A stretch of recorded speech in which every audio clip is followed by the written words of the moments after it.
All right, now this is a really important thing that you need to know, because if you don't know this, then you're gonna be trying to preach the gospel to people who don't even want to hear it or don't even care about it. And obviously, we want to preach the gospel to everyone, right? We want to make sure that everybody's hearing the good news.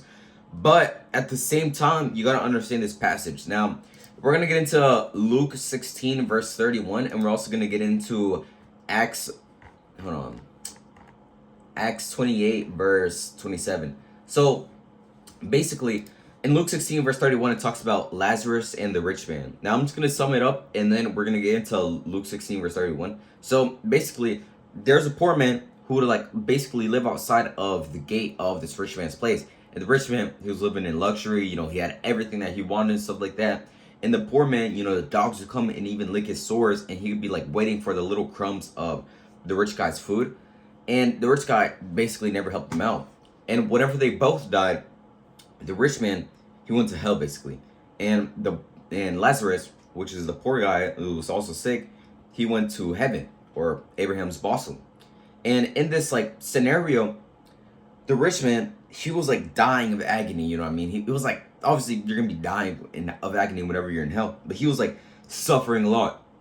He was saying to the poor guy who was in Abraham's bosom, which is basically the good place, to at least pour his finger and put it on his tongue or something like that so he could cool down. But Abraham said this to him: "Child, remember, during your life you received good things, and likewise Lazarus bad things.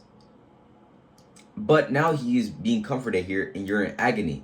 And besides all this, between me and you, there's a great chasm fixed, so that those who wish to come over there to you are not able. None may cross from over there to us."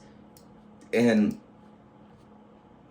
then the rich man, he asked Abraham to send Lazarus out to his brothers in order to warn them about going to hell, and for them to repent, right?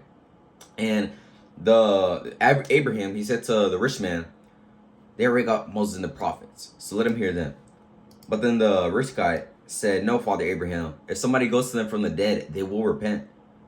But Abraham says to him in Luke 16, verse 31, but he said to him, "If they do not listen to Moses and the prophets, they will not be persuaded, even if somebody rises from the dead." So even if Lazarus came from the dead and he started warning them, they wouldn't be persuaded. And in Acts 28, verse 27, this quotes Isaiah, right? So it says, "Go to this people and say, you'll keep on hearing, but you will not understand. And you will keep on seeing, but will not perceive. For the heart of these people has become dull, and with their ears they scarcely hear. And they have closed their eyes, lest they might see with their eyes and hear with their ears, and understand with their heart and return, and I healed them." So a lot of these people who are unrighteous, their hearts are closed. Which means even if you try to preach the gospel to them, even if somebody comes back from the dead to preach, they won't listen. And it's sad thinking about it, because these people will have their hearts hardened. But it's true. And this is what you need to understand a lot of the time when you try to preach to people. Because a lot of Christians, they try to force onto people the gospel and stuff like that. They try to force onto them. When in reality, those people in their hearts, they need to actually have the desire in order to learn more about it. You can't just keep on preaching to them and hoping that, please listen to me, please convert. Because they won't unless they actually care about it. So please just keep this in mind whenever you're trying to preach and stuff like that. Because this can just lead to more consequences if you try to force it onto people who don't even want to repent.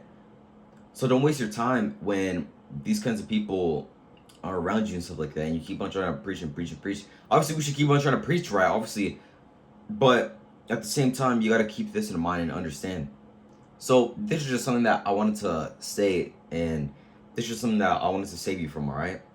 So unless they really want to hear it and stuff like that, obviously we should be preaching like everyone, right? But unless they really want to hear the gospel, then their hearts are probably hardened. So this is basically Luke 16, verse 31. Unless they want to understand it, unless they want to hear the gospel, unless they want to learn about Christ, they're probably too hardened. See you in the next one.